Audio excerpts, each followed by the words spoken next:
It was probably 3 years ago, right? I was in my bathroom getting dressed, and I heard on ESPN they was introducing this coach as the Detroit Lions new head football coach, and I'm a Giants fan. Yeah, you can feel bad for me, right? But I'm in the bathroom, right, and I'm getting dressed, and I hear this guy. He gets on TV, he's talking about biting kneecaps, and he's talking about how he is going to transform this football team. And I come out and I'm laughing, and I'm talking, poking fun at my wife or whatever the case, like how many Super Bowls, the Lions have versus my Giants, just going through all of those antics, right? But the thing about it is that over the years that I have, although I'm not a Lions fan, I had to learn to respect Dan Campbell.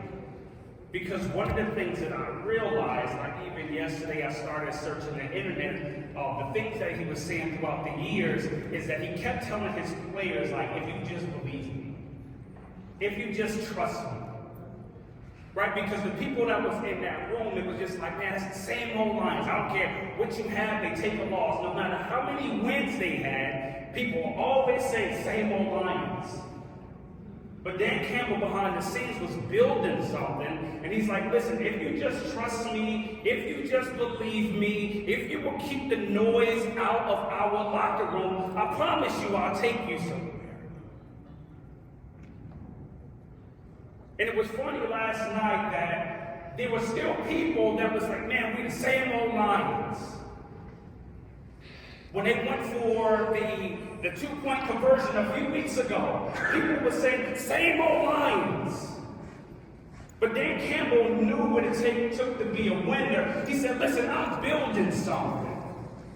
I'm building something that was never built here before. So what I'm building, it's not going to be comfortable. You've never seen it, so how can you tell me how to build something that you never built yourself? So Dan didn't really care what other people were saying. And I was with my team last night. We had our meeting, our team meeting, and I was sitting there with them. It was crazy because when we first started this InvolvedDad in 2015, right, it was just really me and my wife and had a couple people supporting, but it was two of us, right? And so I'm with my team last night, and I'm counting. The crazy thing is 19 of us now.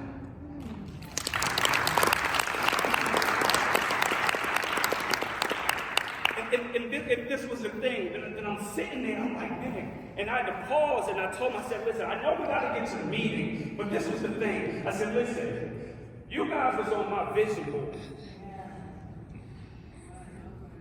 I'm going to say it again. You was on my vision board. You had nothing to do with this. But when I was in the room by myself, when I was with my family, when I was on my knees and I was praying, God, I want to change something. I want to transform something. I put them on my vision board.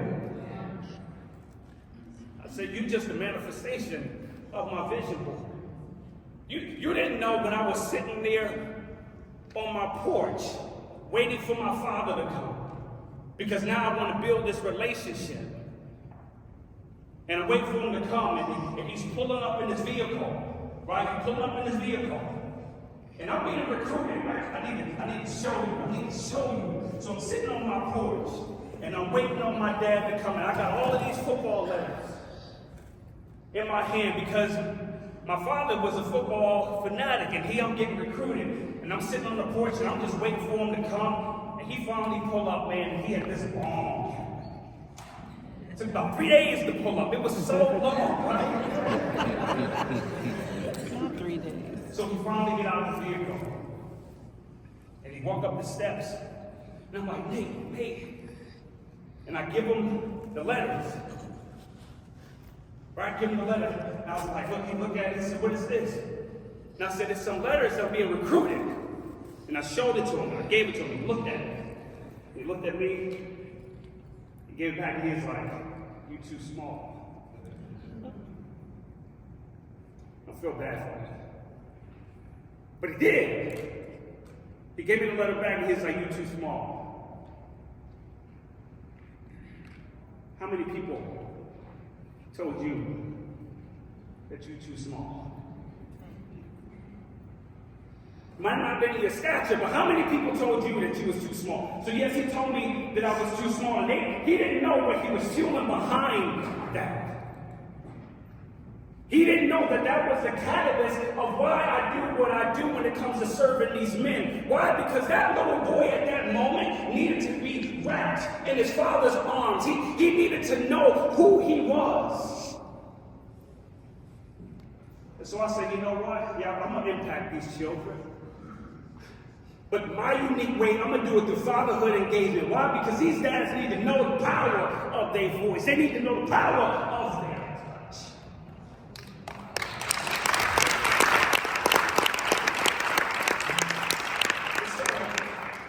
And so I made that commitment, Mike. And I want to drive this point home. How many people in here seen the movie Underground with Harriet Tubman? If you haven't, you need to go and watch it. But there was a scene that I connected so much with me and my father. It was a scene when Harriet Tubman was told, well, when her husband wanted to run away because they were married and she needed to be free, right? The slave owner gave a promise to her grandma, like when they get to a certain age, that she'd be free. And so her husband went and got the legal documents. Like he went and got the legal documents so there would be no questions that she was free. So she went and they got the legal documents and they ran up to the slave master. And the slave master was sitting there. And she gave them the papers and said, yo, you said I'll be free. That's my husband. We legally should be free, but we can go and do our own thing. And he looked at the papers.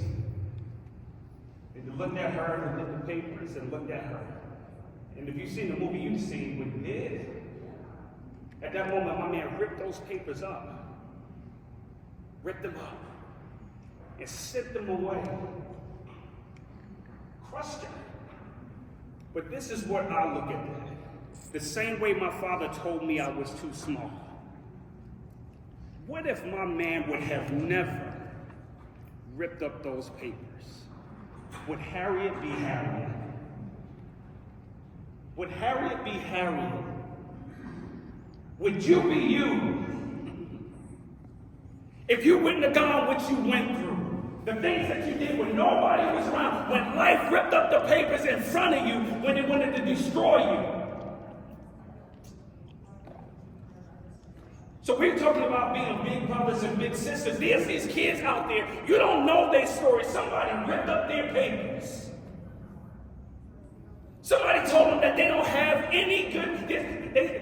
We in the church, I can say real quick, they say, is there anything good that could come out of Nazareth? There's a lot of people saying, is there anything good that could come out of Flint? Where MLK be who he was.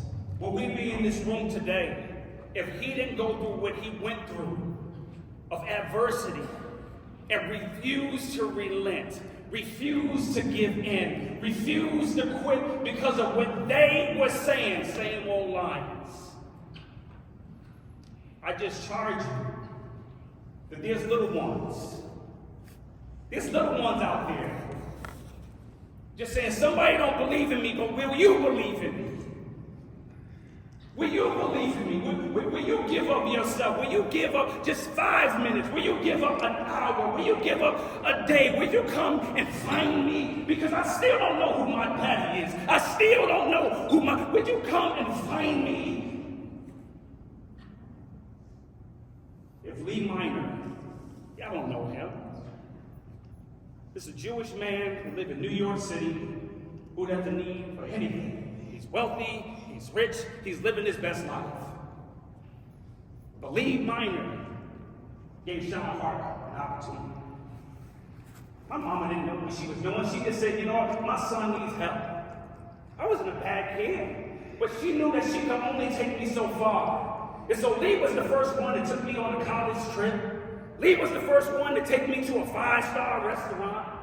But because he had placed that on the inside of me, I knew there was more.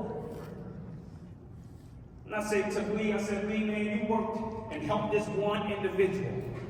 I said, brother, I'm traveling the countries, helping thousands. Because of your one seed, he stands up here with me today.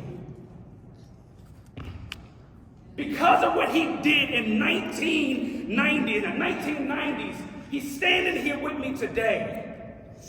Because he saw potential. Because he gave of himself.